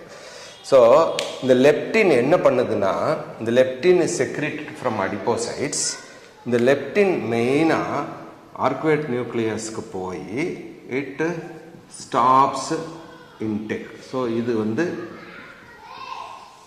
நம்ம உடல் பருமன் ஆவதை தடுப்பதற்கு மிக மிக உதவியாக இருக்கு. இது இல்லாமல் நம்ம சாப்பிட்டது போதுன்னு சொல்றதுக்கு இன்னி 2 ஹார்மோன் இருக்கு. உணவு செரிமானமான உணவு குடல் பகுதிக்கு வரும்போது, சிறுகுடலுக்கு வரும்போது நியூரோபெப்டைட் ஒய் அப்படின்னு ஒரு ஹார்மோன் ரிலீஸ் ஆகுது. அப்புறம் அது கீழே வர சிறுகுடலுக்கு வர கோலிசிஸ்டோகைனின் சிசிகே அப்படிங்கிற ஹார்மோன் ரிலீஸ் ஆகுது. அப்புறம் GLP-1 குளுக்ககன் லைக் பெப்டைட் அப்படிங்கிற ஒரு ஹார்மோன் ரிலீஸ் ஆகுது. ஸோ இந்த 3 ஹார்மோன் சிறுகுடல் பகுதியில் ரிலீஸ் ஆகுது. இந்த ஹார்மோன் வந்து 3மே நம்மளுக்கு உணவு எடுத்தது போதும் அப்படின்னு சொல்லுது. ஸோ லெப்டின், நியூரோபெப்டைட் ஒய், சிசிகே, GLP-1 இது எல்லாமே நம்ம உணவு எடுத்தது போதும், சாப்பிட்டது போதுன்னு சொல்கிற ஹார்மோன்ஸ். லெப்டின் வந்து அடிப்போசைட்லேருந்து வருது. இது நியூரோபெப்டைட், சிசிகே, GLP-1 வந்து சிறுகுடல் பகுதியிலிருந்து வருது. அது இல்லாமல் இந்த GLP-1 என்ன பண்ணுனா, இது போய் பேங்க்ரியாஸை ஸ்டிமுலேட் பண்ணி அதிலிருந்து இன்சுலின் ரிலீஸ் பண்ணுது. இந்த இன்சுலின் நம்ம செரிமானமான உள்ள உணவுலேருந்து குளுக்கோஸை கட்டுப்படுத்த மிகவும் உதவியாக இருக்கு. ஸோ இது ஒரு விதமான குரூப் ஆஃப் ஹார்மோன்ஸ் பசியை கட்டுப்படுத்துறது. அடுத்த குரூப் ஆஃப் ஹார்மோன் பசியை உண்டு பண்ணுறது. இந்த பசியை உண்டு பண்ணுற ஹார்மோன் வந்து கிரகலின் அப்படிங்கிற ஹார்மோன். இது வந்து ஸ்டொமக்ல பெரைட்டல் செல், ஆக்சென்டிக் செல்ஸ்ல இருந்து வருது. இந்த கிரகலின்கிற ஹார்மோன் நம்மளுக்கு உணவு வயிறு காலியாக இருக்கும் போது உணவு தேவைன்னா அந்த கிரகலின் ரிலீஸ் ஆகி இதுவும் ஹைப்போதலாமஸில் போய் நம்மளுக்கு பசியை ஏற்படுத்துகிறது, நாம் சாப்பிட தூண்டுது. லெப்டின், நியூரோபெப்டைட் ஒய், சிசிகே, GLP-1 சாப்பிட்டது போதுன்னு சொல்லுது. கிரகலின் நம்ம சாப்பிடணும்னு சொல்லுது. இது எல்லாத்தையும் கோஆர்டினேட் பண்ணுறது ஹைப்போதலாமஸ், பேஸ் ஆஃப் தி பிரெயினில் இருக்கிற ஒரு முக்கியமான நரம்பு மண்டல பகுதி ஹைப்போதலாமஸ். அங்கே இருக்கிற ஆர்குவேட் நியூக்ளியஸ் இது எல்லாத்தையும் கோஆர்டினேட் பண்ணுது.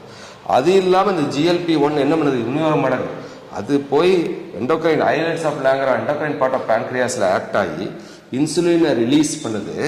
இந்த இன்சுலின் என்ன ஆகுது, நம்ம சாப்பிட்டு செரிமானம் ஆகி அப்சார்ப் ஆகிற குளுக்கோஸை இந்த இன்சுலின் டேக் கேர் பண்ணிக்குது. ஸோ இது எல்லாம் சேர்ந்து ஒரு சைக்கிள் மாதிரி நம்ம உணவு எப்போ சாப்பிடணும், எவ்வளவு சாப்பிடணும், சாப்பிட்டது போதுமா, சாப்பிட்டதுக்கப்புறம் அப்சார்ப் ஆகிற குளுக்கோஸை சரிவர பயன்படுத்துறது, இது எல்லாமே ஒரு கோஆர்டினேட்டட் ஃபங்க்ஷனாக நடக்குது. அதுக்கு பேர் தான் ஹோமியோஸ்டேசிஸ். அந்த ஹோமியோஸ்டேசிஸ் டிஸ்டர்ப் ஆகும்போது தான் நம்மளுக்கு ஒபேசிட்டி அல்லது உடல் பருமன் வருது.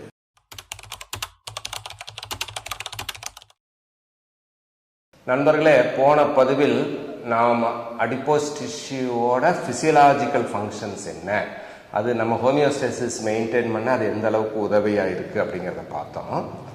அந்த அடிப்போஸ் டிஷ்யூ எக்ஸஸ் ஆனால் எதுவுமே அளவுக்கு மிஞ்சினா அமிர்தமும் நஞ்சாகும். அப்படி இருக்கும்போது அதே தான் கொழுப்பு அளவுக்கு மிஞ்சினா நம்மளுக்கு உடல் பருமன் ஏற்படுது. ஒபிசிட்டி அப்படின்னு என்ன, obesity is excessive deposition of triglyceride in the adipose tissue. அதனால் நம்ம உடல் பருமன் வெயிட் ஜாஸ்தியாகி அதனால் நம்மளுக்கு வர உடல் உபாதைகள். It's a complex disorder, it's a heterogeneous disorder. இதுக்கு நிறைய காரணங்கள் இருக்குது. It's a heterogeneous. ஒரு காரணத்தினால ஒபிசிட்டி வரதில்லை. எல்லாருமே ஒபிசிட்டி நம்ம அதிகமாக சாப்பிட்றதுனால வருது அப்படின்னு நினச்சிக்கிறாங்க. அஃப்கோர்ஸ் நம்ம அதிகமாக சாப்பிட்றதுனால தான் வருது, பட் அது மட்டும் காரணம் இல்லை. It's a heterogeneous disorder. 3 காரணங்கள் பொதுவாக மேஜராக சொல்லலாம். ஒன்று, obesity is caused due to defective gene. ஜெனட்டிக்காகவே ஒபிசிட்டி பார்த்தோன்னா ஒரு பரம்பரை வியாதி மாதிரி சொல்லலாம். ஒரு குடும்பமே பார்த்தா குண்டாக இருப்பாங்க. ஒரு பரம்பரையாகவே அவங்க தாத்தா காலத்துலேருந்து அவங்களுக்கு அந்த ஜீன் மூலமாக அது இருப்பாங்க. இப்போ ட்வின்ஸ் இருந்தாங்கன்னா பார்த்தீங்கன்னா 2 பேருமே மேக்ஸிமம் ட்வின்ஸ் வந்து குண்டாக இருப்பாங்க. இல்லை 2 ட்வின்ஸுமே ஒல்லியாக இருப்பாங்க. ட்வின்ஸில் ஒருத்தர் ஒல்லியாக ஒருத்தர் குண்டாக நம்ம பார்க்கவே முடியாது. ஸோ ஜீன்ஸ் தான் main cos. Jeans contribute to 25% of cause for bad genes. Obesity gene. 25% of cause for obesity is due to genes. அடுத்தது ஒபிசிட்டி காரணம். அடுத்த காரணம் வந்து கல்ச்சர். பை கல்ச்சர் ஒரு சில ரேஸ் பார்த்தீங்கன்னா பை கல்ச்சர் ரொம்ப குண்டா இருப்பாங்க. முதல்ல சொன்ன மாதிரி அமெரிக்கன்ஸ் பை கல்ச்சர் குண்டு. ஏன்னா அவங்களுக்கு everything is available in abundance. எல்லாமே அவங்களுக்கு பெரிய பெரிய சைஸில் நிறையா எப்போ வேணாலும் கிடைக்குது. அப்புறம் அவங்க அதிகமாக பேக்டு ஃபுட்ஸ் தான் சாப்பிட்றாங்க. அதில் ப்ரிசர்வேட்டிவ்ஸ் ஜாஸ்தி, சால்ட் கண்டென்ட் ஜாஸ்தி. அப்புறம் நிறைய food delivery apps, food delivery systems வந்துருச்சு. நம்ம இருந்த இடத்த தேடி உணவு வருது, நம்ம அதிக சிரமம் இல்லாமல் வருது. ப்ரீ குக்குடு ஃபுட்டு கிடைக்குது, அதுவும் நிறைய கிடைக்குது. அதை வாங்குற கெப்பாசிட்டி அமெரிக்கன்ஸ் ஜாஸ்தியாக இருக்குது. ஸோ கல்ச்சராகவே அவங்களுக்கு ஒபேசிட்டி ஜாஸ்தி. அப்புறம் மெயினாக அவங்க நான் வெஜிடேரியன் ஃபுட்டு தான் அதிகமாக எடுக்கிறாங்க. ஸோ அது உடல் பருமனுக்கு அதிக நான் வெஜிடேரியன் ஃபுட்டு சாப்பிட்றதும் ஒரு காரணமாக அமையுது. அடுத்தது நான் டிரான்ஸ்மிஷபிள் காசஸ்ன்னு சொல்லுவாங்க. ஸோ 45% நான் டிரான்ஸ்மிஷபிள்.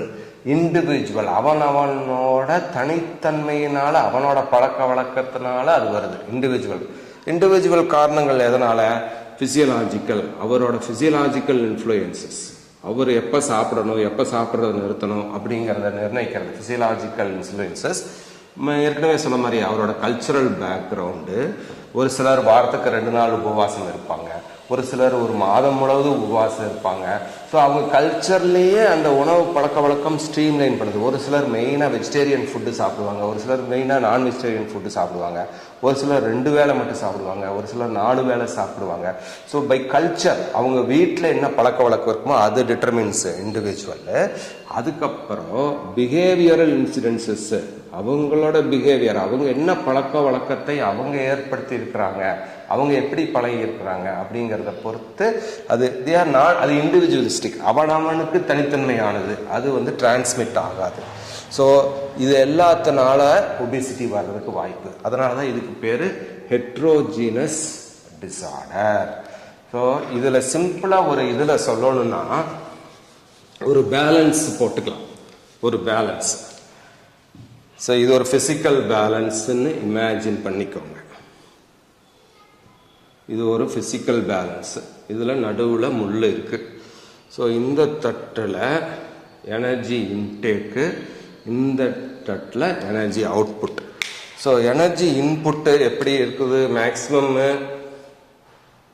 ஒரு பிரமிட்.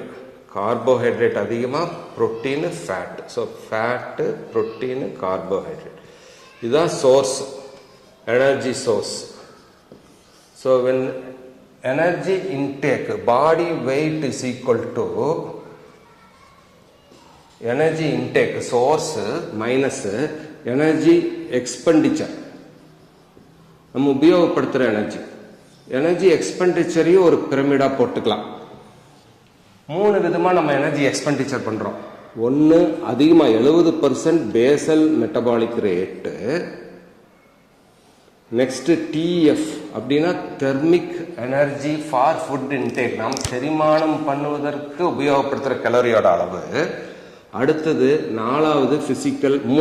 Physical activity. ஸோ அது basal metabolic rate 70%, thermic energy for food 10%, physical activity maximum up to 20%, minimum 5%. இதில் இது ரெண்டையும் நாம் நிர்ணயிக்க முடியாது. இது ஏற்கனவே நிர்ணயிக்கப்பட்டது. பேசல் மெட்டபாலிக் ரேட் ஒருத்தருக்கு எவ்வளோ இருக்கணும், தெர்மிக் எனர்ஜி ஃபார் ஃபுட்டு எவ்வளோ இருக்கணும்னு ஒருத்தருக்கு. நாம் நிர்ணயிக்கிறது என்ன? ஃபிசிக்கல் ஆக்டிவிட்டி மட்டும்தான். நம்ம ஃபிசிக்கல் ஆக்டிவிட்டி பொறுத்து நம்ம எக்ஸ்பெண்டிச்சர் 5%ஆகவும் இருக்கலாம், மேக்ஸிமம் 25%ஆகவும் இருக்கலாம். ஸோ நம்ம target physical activity. Increase the activity to increase the expenditure. மீதி ரெண்டையும் நாம் அதிகம் தொட முடியாது. அஃப்கோர்ஸ் இன்டேக்கையும் குறைக்கலாம். இன்டேக்கை குறைக்கிறது எப்படி? நம்ம ஹேபிட்ஸ்னால குறைக்கலாம், நம்ம மாத்திரைகள்னால குறைக்கலாம். வெரி ரேராக இப்போல்லாம் சர்ஜரி வந்துருச்சு, அதுக்கு பேர் பேரியாட்ரிக் சர்ஜரின்னு சொல்கிறாங்க. எக்ஸ்ட்ரீம் ஒபிசிட்டிக்கு குறைக்கலாம். பட் எக்ஸ்பெண்டிச்சரை ரொம்ப ஈஸியாக நம்ம அதிகப்படுத்தலாம். அதுக்கு பேர் ஃபிசிக்கல் ஆக்டிவிட்டி. ஸோ இது ரெண்டும் சமமாக இருக்கணும்னா நம்மகிட்ட இருக்கிற மிகப்பெரிய ஆயுதம் இந்த ஃபிசிக்கல் ஆக்டிவிட்டி. இது இருந்தால் ஒழிய நம்மளால் இந்த ரெண்டு பக்க தராசையும் சமமாக வைக்க முடியாது. சமமாக வச்சால் மட்டுமே நம்ம ஒபேசிட்டியிலிருந்து நம்மளை தற்காத்துக்கொள்ள முடியும். இந்த பதிவில் ஒபேசிட்டி ஒருத்தருக்கு வருதுன்னா செல்லுலார் லெவலில், அணுக்கள் லெவலில் என்ன சேஞ்ச் இருக்குது அப்படிங்கிறத நம்ம முதல்ல பார்ப்போம். So obesity is nothing but excess adipose டிஷ்யூன்னு பார்த்தோம். இந்த அடிப்போஸ் டிஷ்யூவில் என்ன இருக்குது? அடிப்போசைட்ஸ் இருக்குது. அந்த அடிப்போசைட்டில் ட்ரைஅசைல் கிளிசரால், ட்ரைகிளிசரைடு போய் சேமிக்கப்படுறதுனால ஒபேசிட்டி வருது. ஸோ நார்மலாக குழந்தையா இருக்கும்போது ஒரு 6லேருந்து 9 வயது பையனுக்கு 7 to 9 பில்லியன் அடிப்போசைட்ஸ் இருக்கும். அவன் வளர வளர அந்த அடிப்போசைட்ஸ் நம்பர் இன்க்ரீஸ் ஆகும். ஸோ ஃபார் எக்ஸாம்பிள் ஒரு அடல்ட்டுக்கு, ஒரு 20 வயசு ஆணுக்கு 25 பில்லியன் அடிப்போசைட்ஸ் இருக்கும். ஒபேசிட்டி வர்றதுக்கு 2 காரணம் இருக்கு. ஒன்று ஹைப்பர்ட்ராஃபி ஆஃப் அடிப்போசைட்ஸ், அடிப்போசைட் செல்லோட சைஸ் பெருசாகிறது. ரெண்டாவது ஹைப்பர்பிளேசியா ஆஃப் அடிப்போசைட்ஸ், அடிப்போசைட்டோட நம்பர் அதிகமாகிறது. செல்லும் அதிகமாகி நம்பர் ரெண்டும் சேர்ந்து ஒரு சிவியர் ஒபேசிட்டியில். சரியா? ஸோ ஹைப்பர்ட்ராஃபி அண்ட் ஹைப்பர் ரெண்டுமே காரணம். செல் சைஸ் இன்க்ரீசஸ், இதுல நம்பர் இன்க்ரீசஸ். ஓகே, ஏன் சைஸ் இன்க்ரீஸ் ஆகுது? அடிப்போசைட்டுக்குள்ள கொழுப்பு படியறதுனால. கொழுப்பு படியும் போது என்னாகும்? நியூக்ளியஸ் பெரிஃபரிக்கு போயிடும். உள்ள லிப்பிட் ஃபேட் லாக்யூல்ஸா போய் படியும். உள்ள போய் கொழுப்பு குமிழ்களா படியும். அது படிய படிய அந்த நியூக்ளியஸை வெளியே தள்ளும். அப்போ சைஸ் ஆஃப் தி செல் நார்மலா 0.6 மைக்ரோகிராம் இருந்துச்சுன்னா ஒரு குண்டான நபருக்கு அப் டு சே 0.9 அல்லது 1 மைக்ரோகிராம் அளவுக்கு செல்லோட சைஸ் பெருசாகும்.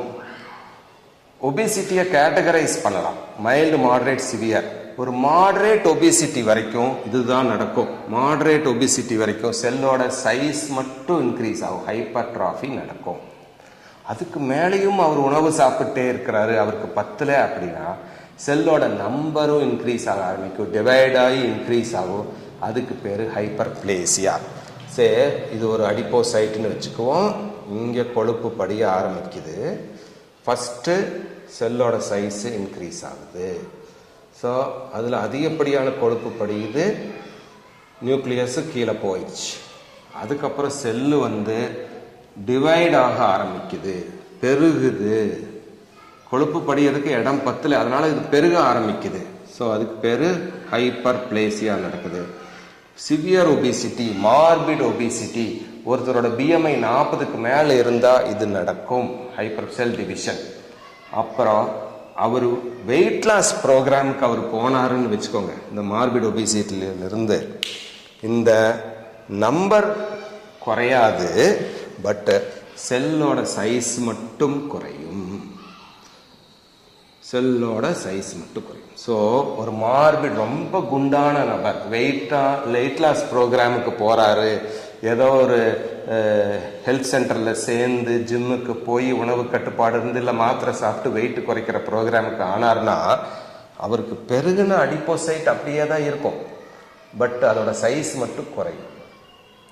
ஸோ ஒரு சிவியர் ஒபீஸ் பர்சனுக்கு வெயிட் கண்ட்ரோல் ஏன் ரொம்ப கஷ்டமாக இருக்குன்னா இதுதான் காரணம்.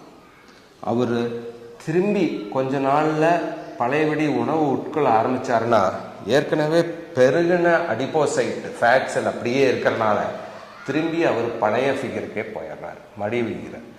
ஸோ இதுலேருந்து நான் என்ன சொல்ல வரேன்னா, நம்ம எந்த இன்டர்வென்ஷன், என்ன ட்ரீட்மெண்ட் எடுக்கணும், இல்லை முயற்சிகள் செய்கிறதா இருந்தாலும் சிவியர் ஒபிசிட்டி போகிறதுக்கு முன்னாலேயே செஞ்சாதான் பலன் ஜாஸ்தி.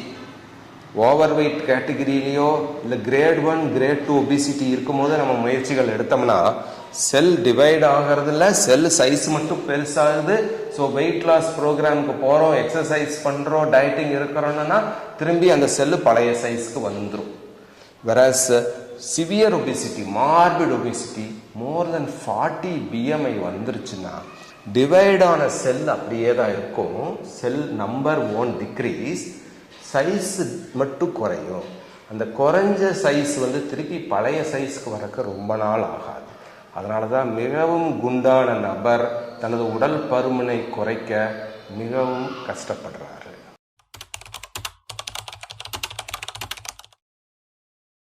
நண்பர்களே, இதுவரை நாம ஒபிசிட்டினா என்ன, ஒபிசிட்டி ஏன் வருது அப்படியெல்லாம் பார்த்தோம். இந்த ஒபிசிட்டி அளவிடுறது எப்படி கேட்டகரைஸ் பண்றது, ஒருத்தர் ஒபிசினை எப்படி சொல்றது, கிளினிக்கலா எப்படி அவரை ஜட்ஜ் பண்றது அப்படிங்கிறத நம்ம பார்ப்போம். ரொம்ப ஈஸியா 3 பேராமீட்டர் வச்சு ஒருத்தர் நார்மல் வெயிட் இருக்காரா, ஓவர் வெயிட் இருக்காரா, ஒபிசிட்டி இருக்காரா, இல்லை சிவியர் மார்பிட் ஒபிசிட்டியில் இருக்கிறாரா அப்படின்னு சொல்ல முடியும். முதல் measurement BMI, body mass index அப்படின்னு சொல்லுவாங்க. அது உங்களுக்கு எல்லாத்துக்குமே தெரியும். பாடி மாஸ் இண்டெக்ஸ் அப்படின்னா என்ன, எப்படி கால்குலேட் பண்றது அப்படின்னு நம்ம சொல்லித்தரேன். ரெண்டாவது WHR, வேஸ்ட் ஹிப் ரேஷியோன்னு சொல்லுவாங்க, வேஸ்ட் ஹிப் ரேஷியோ. மூணாவது ஸ்கின் ஃபோல்டு திக்னஸ். ஸோ இது 3 அளவீடுகளை வச்சு பிசிக்கலா கிளினிக்கலாவே நம்ம ஒருத்தர் உடல் பருமனோட இருக்கிறாரா, ஃபிட்டா இருக்கிறாரா அப்படின்னு சொல்லிட முடியும். ஸோ ஒவ்வொன்றா பார்ப்போம். First BMI. நான் இதை அழிச்சிடுறேன். BMI மட்டும் இதில் எழுதுறது கரெக்டாக. BMI என்னன்னா ஒரு கிளினிக்கல் ஃபார்முலா வச்சு BMI கண்டுபிடிக்கலாம். BMI is equal to kg/m². ஒருத்தரோட இடை அளவு weight in kg divided by height in metre square. Height in metre square, அதுதான் BMI. ஸோ இதான் ஃபார்முலா. ஒருத்தரோட வெயிட் தெரியணும், ஒருத்தரோட ஹைட் இன் மீட்டர்ஸ் நமக்கு தெரியணும். Weight divided by height into height in metres, அதுதான் formula for BMI or height in metres square. அதுதான் BMI. So இப்படி கால்குலேட் பண்ணோம்னா இதை வச்சு நம்ம ஒருத்தரை 5 விதமா பிரிக்கலாம். First category is underweight. Underweight category இருக்கிறவருக்கு BMI லெஸ் தென் 18.5 இருக்கும். 18.5னா 18.5 kg/m². Underweight. Next normal weight or fitness. ஃபிட்டான ஒரு இண்டிவிஜுவலுக்கு 18.5 to 24.9 இருக்கும் BMI. Next overweight individual. ஒருத்தர் ஓவர் வெயிட்டா இருக்கிறாரு, பார்டர் லைன்ல இருக்கிறாரு அப்படின்னா அவரோட BMI 25 to 29.9 இருக்கும். அடுத்தது ஒபீஸ், குண்டானவர், உடல் பருமன் உடையவர் அப்படிங்கிறத 3 கிரேடா வகைப்படுத்தலாம். Great 1, great 2, great 3. கிரேட் 3 தான் சிவியர் ஆர் மார்பிட் ஒபிசிட்டி. அவருக்கு அந்த ஒபிசிட்டினால பல்வேறு உடல் உபாதைகள் ஏற்கனவே இருக்கும். ஸோ கிரேட் 1க்கு BMI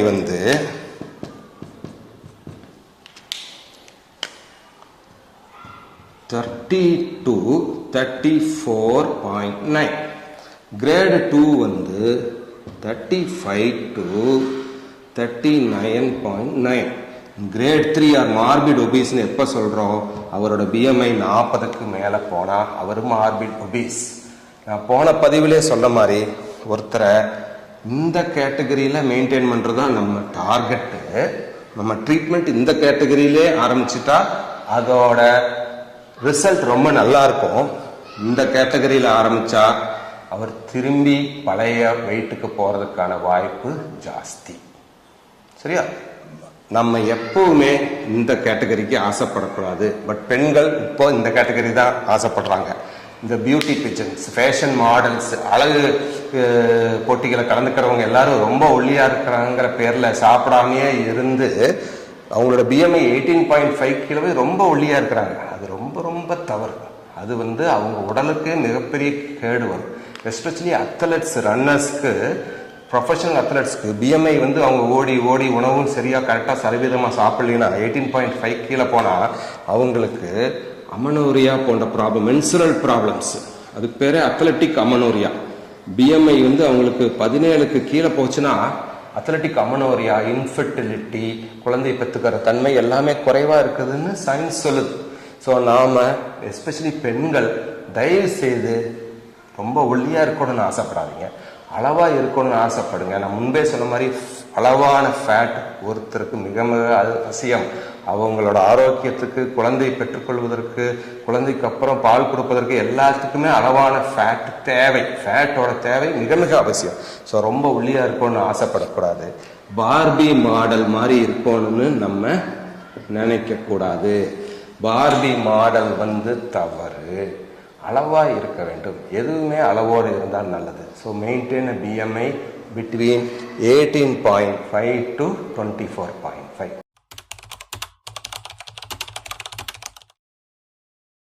நண்பர்களே, போன பதிவுகளில் நாம் ஒபிசிட்டியோட அளவீடை பார்த்தோம். அதில் மெயினாக பிஎம்ஐ பற்றி பார்த்தோம். பாடி மாஸ் இண்டெக்ஸ் கால்குலேட் பண்ணி எப்படி ஒருத்தரை வகைப்படுத்துறது அப்படின்னு. இப்போ அடுத்த அளவீடு வேஸ்ட் ஹிப் ரேஷியோ, WHR சொல்லுவாங்க. Waist hip ratio is calculated by the formula waist circumference divided by hip circumference. Waist ஓட அளவு hip circumference எடுத்து அதோட ரேஷியோ பார்க்கறது.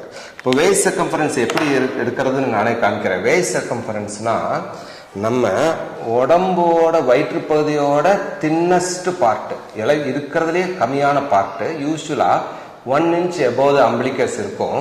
அது எடுக்கும்போது ஒரு நபர் சாதாரணமாக கால் ரெண்டையும் அளவாக விரித்து ஸ்டாண்ட் பண்ணிக்கணும். அப்புறம் சாதாரணமாக மூச்சு விடணும்.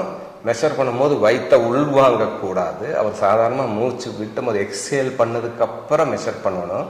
மெஷர் பண்ணுற இடம் 1 inch above the umbilicus, தொப்புளுக்கு 1 inch மேலே நீங்கள் மெஷர் பண்ணணும். இன்ச் டேப் வச்சு மெஷர் பண்ணுறீங்க.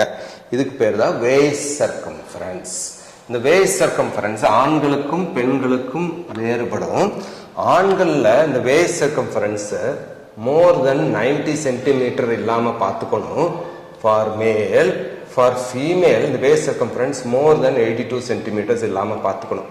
ஸோ இது 90 சென்டிமீட்டராகவும் இது 82 சென்டிமீட்டருக்கு மேலேயும் இருந்தால் அவங்க they are more prone for metabolic syndrome அப்படின்னு சொல்லுவாங்க. ஸோ வயிறு வேஸ்ட் சர்க்கம்ஃபரன்ஸ் ஜாஸ்தி இருந்தாலே அது ஒரு அளவீடு, மெட்டபாலிக் சிண்ட்ரோம் அவங்களுக்கு வர்றதுக்கான வாய்ப்பு அதிகம் அப்படின்னு. அடுத்தது ஹிப் சர்க்கம்ஃபரன்ஸ். அது எப்படி பார்க்கறதுனா, ஹிப் சர்க்கம்ஃபரன்ஸ் அவரோட பின் புட்டத்தின் அளவு, பட்டக்ஸோட measurement. So maximum waist minimum இருக்கிற இடம், மினிமம் கர்த் இருக்கிற இடம், வேஸ்ட் ஹிப்பு மேக்சிமம் கர்த் இருக்கிற இடம். ஸோ அது ஒருத்தர் கால் ரெண்டி சேர்த்தி வச்சுக்கணும், கையை சைடில் வைக்கணும், இல்லை கை கட்டிக்கலாம், மேலால நேராக பார்க்கணும். அப்போ டேப்பு வச்சு அவர் பின்புட்டத்தின் அதிகமான பகுதி இருக்கிற இடத்துல, மேக்சிமம் கர்த் ஆஃப் பட்டக்ஸ் அந்த இடத்துல மெஷர் பண்ணுனா அதுக்கு பேர் hip circumference. So hip circumference for example 100 centimetres இருக்கு, அவருக்கு வேஸ்ட் சர்க்கம்ஃபரன்ஸ் 90 இருக்கு அப்படின்னா அவரோட வேஸ்ட் ஹிப் ரேஷியோ 0.9. இதுதான் ideal waste hip ratio for men. For women it should be less than 0.8. ஆண்களுக்கு 0.9க்கு மிகாமலும் பெண்களுக்கு 0.8க்கு மிகாமலும் நம்ம பார்த்துக்கணும் இந்த வேஸ்ட் ஹிப் ரேஷியோவை. இந்த வேஸ்ட் ஹிப் ரேஷியோ ஆண்களுக்கு 1 ஆனாலோ பெண்களுக்கு 0.9க்கு மேலே ஆனாலோ அவங்களுக்கு பின்னால அவங்க ஒபீஸுங்கிற கேட்டகரியில் வந்துருவாங்க. பின்னால அவங்களுக்கு type 2 diabetes, insulin resistance, coronary heart disease, metabolic syndrome, hypertension போன்ற வரதுக்கான வாய்ப்புகள் ஜாஸ்தின்னு அர்த்தம். ஏன்னா it is a sign of waist hip ratio அதிகமாகிறது. It is a sign of truncal obesity. வயிற்று பகுதி தொப்பை அதிகமாக இருப்பதற்கான டைரக்ட் மார்க்கர். தொப்பை அதிகமான என்னென்ன உபாதைகள் வரும் நான் முன்னாலேயே சொல்லிட்டேன், அடிபோசைட்டோகைன்ஸ். ஸோ வேஸ்ட் ஹிப் ரேஷியோ 0.9க்கு மிகாமல் பார்த்துக்கணும் ஆண்களுக்கு, பெண்களுக்கு 0.8க்கு மிகாமல் பார்த்துக்க வேண்டும். அடுத்த அளவீடு பேரு ஸ்கின் ஃபோல்டு திக்னஸ். அது மெயினா சப்குட்டேனியஸ் ஃபேட்டை மெஷர் பண்ணுது. ஃபேட்டு ஸ்டோரேஜ் ஃபேட் மெயின் 2 விதமா இருக்கு. ஒன்று இன்ட்ரா வயிற்று பகுதியில், இன்னொன்று சப்குட்டேனியஸ் ஸ்கின்னுக்கு அடியில் இருக்கு. சப்குட்டேனியஸ் ஃபேட் அதுவும் ஒயிட் ஃபேட் தான். இந்த சப்குட்டேனியஸ் ஃபேட்டை மெஷர் பண்றது பேரு ஸ்கின் ஃபோல்டு திக்னஸ்.